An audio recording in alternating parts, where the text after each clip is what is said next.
Hey, what's up, everyone? This is Jeremy, founder of QuickMail.io. And this is Jack from emailsthatsell.com. In cold emailing, it's easy to think volume is the quickest way to get more replies, but is it? In this episode, Jack and I will go over some of the challenges that come from increasing volume. You'll hear about mindset, the real cost associated with ranking up volume, and why a successful campaign can actually mean contacting less prospects, not more. If you ever contemplated increasing your volume to get more replies or need some arguments to prevent a friend from doing it, this episode is for you.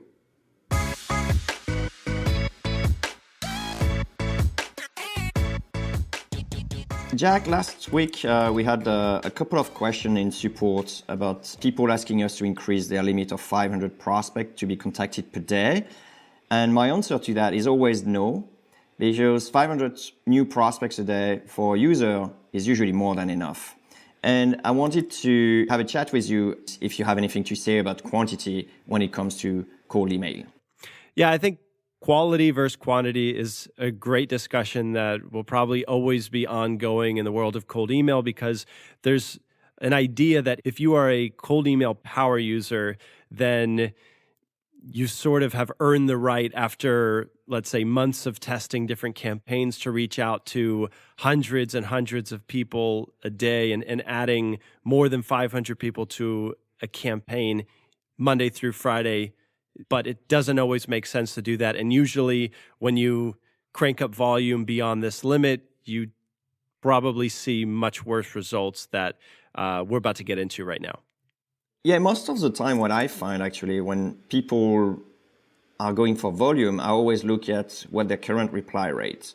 I mean, if we do the math and people just send 500 new prospects, contact 500 new prospects every day, and they have only 5% reply, it's still 25 replies to go through every day.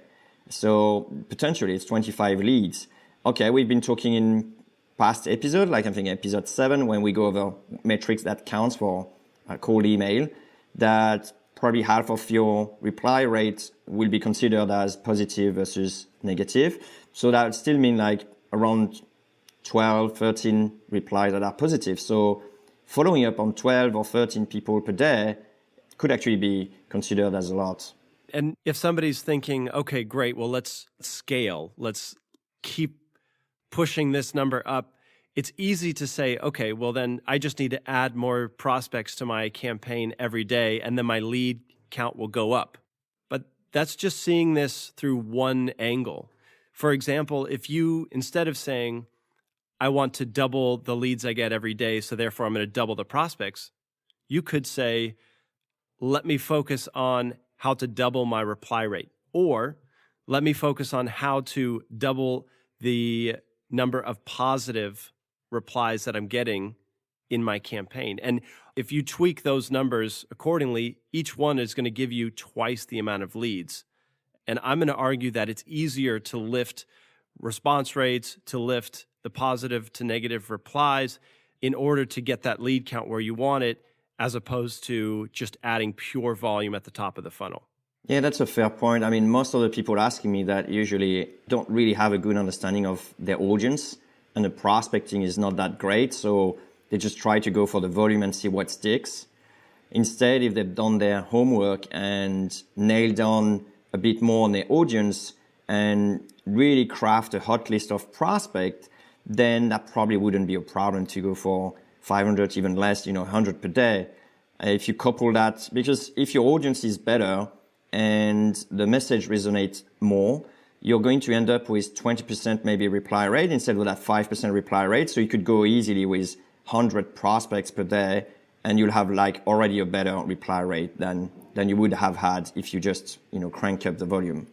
I actually built a cold email calculator to figure out these kinds of numbers. I put it on the site. We'll put it in the show notes. But just here's a clear example. Let's say you're looking to get 50 sales calls a month. If that's the case, if you're able to get a 25% reply rate because you're targeting well, you're not taking the volume approach, and let's say out of those you can get maybe 70% of them are positive replies, and if you can convert 50% of those to a phone call, then you only need to reach out to 572 prospects in a month to hit your number of 50. But if you're taking the more volume approach, and let's say because you haven't segmented properly, you have, let's say, a 5% reply rate. If you keep all the other numbers equal for your positive reply rate and your positive reply to phone call conversion rate, you're going to have to reach out 2,858 prospects to hit your goal of 50. So I think those are clear numbers that focusing on lifting reply rates, positive reply rates, and your conversion rates are going to be a much more productive place to spend your energy instead of trying to find 3 or 4 times the amount of leads, prospects each month. Yeah, so the problem of a poor audience leads to less positive replies, but the problem of poor audience at scale leads to not only poor reply rate, but also problem with blacklists and other sort of issues that come at scale, like what are you going to do when your domain is just blacklisted or your domain reputation is just so bad that it just go in junk emails? Are you going to increase the volume again? You come to face different problems that you don't necessarily have to deal when you're at smaller scale and you can sort of like fly under the radar. At scale, you're going to have like just more people being annoyed, more people reporting you as spam, which in turn will force you to contact even more people, which then, at some point you're going to go through your entire market. And then what's next? You just burnt everything. It's so true. And this is why taking a volume approach to cold email is short-sighted. Yes, you probably will see more leads the first week that you go from 100 to 500 people added to your campaign each day. But shortly after that, like Jeremy said, you're going to run into a heap of problems that are going to take your lead count way below what it was, and especially lower than if you would have tried a smaller batch, higher quality kind of campaign. Another thing that we haven't really mentioned was we talk about how important segmenting is. And if you segment properly, you do 2 things. One, you get the right people on your list, so when they respond, it's a good fit for your business most of the time.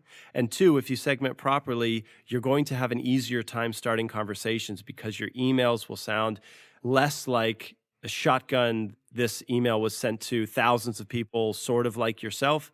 And instead, it's this one-to-one conversation that works a whole lot better. Now, when you're talking about adding 500 new people per day to your campaigns, that gets very hard to segment. And you're going to end up with a one-size-fits-all email that everybody knows is just sent to the masses, which is part of the reason why these campaigns that fit so many different buyer personas just don't perform and end up costing you a lot more. In episode 5, we were talking about how to create a hot list, and there is obviously a lot of attributes that goes into it. So finding 500 people sharing all those attributes is already a challenge in itself. Imagine doing that every day. Yeah, exactly. That's going to be very, very hard on your prospecting side. Sure. Harder than actually spending the effort to find the right fit for your message. That's the takeaway for the cast. It's tempting to just throw volume at it, but it actually is easier, less expensive, and more profitable to go after smaller groups of prospects. So one other layer to this question of, hey, I think I need to increase my volume to hit my numbers, is what's really the problem here? Like, where are the leads dropping off, or what happens in your funnel that's not working? Because sure, it could be at the top of the funnel, which is your reply rate. But chances are, if you can get a little bit better than a 5% reply rate, there's another problem involved. So maybe it's the next step of that funnel where, yes, you can get some replies, but for the most part, they're all negative, or for the majority, they're negative. And if that's the case, then it could be one of 2 things that are going on. You're reaching out to the wrong group, or you're pitching the service in the wrong way, or maybe it's time for, I hate to use this word, but maybe a bit of a pivot to figure out a way to get more people interested in what you have. And finally, it could be a sales problem where if you said, hey, 50 leads a month just isn't cutting it, then maybe the issue is in your sales process. Maybe leads are not getting followed up on time, and your effort should be focused on what part of the funnel you're seeing the most leads drop off. Because you don't always need to optimize the number of cold emails being sent. Instead, maybe it's a focus on tweaking your sales pitch, for example. Yeah, another point we haven't touched as well is the number of bounces. So when you're talking about like 500 per day, ideally you already cleaned your list, so you don't have any bounces within that number. Yet another problem that you encounter with this volume approach is it's really difficult to keep that list clean at 500 new prospects added each day. And if somehow you're managing to keep your bounce rate in a healthy range, maybe less than 5%, then I would have to assume that you're just going several times too broad. Instead, you could narrow down this list to a particular industry and then go a little bit further, narrow down that list to a particular company size, and then go a little further, narrow down that list to a particular job title or function in that company, and give them their own unique crafted cold email campaign that's going to feel much more personalized for them. Basically, all of the things you're supposed to do in a well-run cold email campaign, like segmenting, like personalizing messages, like keeping healthy bounce rate, they just become nearly impossible to do at this volume. So is that fair to just say volume is actually the last variable you should play with in a cold email campaign? I'm not even sure I would say that, because a lot of times with some of our best campaigns, instead of scaling up, we're actually scaling down, where we start to notice trends in the responses where we say, oh, okay, wait a minute. It turns out that only these companies actually are interested, have a budget, get on the phone and close with us. So instead, let's just go right to this chase and build a list just for those prospects. And that ends up being like the most effective, best response rate, best close rate campaign that we build. So it's almost, as you get better, your segments become smaller, your volume can hypothetically go down while your positive leads go through the roof. So if you're there looking at your cold email dashboard and saying something like, if we could only increase the volume, then we would get the lead count where we would like it, I would say that perhaps your mindset is not focused on the right metric. Maybe it's other aspects of the sales funnel. Maybe it's different groups of prospects that you can and should be reaching out to. So I'm listening to the cast. I realize that actually volume is not a problem here. I understand that I need to segment probably better my audience, pay more attention to my prospecting side, and try to look at the real metrics that we covered in episode 7 already. Is there anything else we want to add to that? Yeah, there's a more elegant fix or solution to your cold email funnel, to your sales funnel. And it's not always just building the top of the pipeline up. Instead, optimizing the lower half of your sales funnel could be way more productive, way easier, way less expensive than just throwing volume brute force at the problem. Why is taking a quality over quantity approach in cold email more profitable to the business owner? Well, first of all, you're going to lose less time with answers that aren't really productive. You may actually have some people that are interested, but not actually your real customer or target customer. So you're going to lose time doing demos to people who are not going to convert in the end. Second thing is you're going to spend a lot of money in cleaning your list every time, even for most of it not interested. Then, like I said, you're going to run into lots of problems. And, if your cold email campaign just stopped for 1 week because your domain was wrong, or every email you sent were in a junk folder, in a spam folder, then that's, again, a lot of time lost on that end. I argue you're basically fighting the wrong battle here. You're fighting against the system and trying to get your email delivered to everyone instead of actually trying to get the message to the right people. Well said. And just from a copywriting perspective, asking a copywriter to sit down and write a message that's going to get a response from one person is much easier than asking them to write a message that's going to appeal to 2,000 people. Many things get easier when you shrink your list size or when you narrow your segments. And this is why the reply rates are just much easier to see beyond 20% reply rates once you narrow things down. It's easier to see an above 50% positive reply rate for people who you've handpicked to be on your list because they're a good fit. And finally, they're just easier to close because you've put them through a filter before you even engage with them, because you're being conscious about who it is that you want to speak with on the phone instead of just taking the shotgun approach and then filtering on the back end.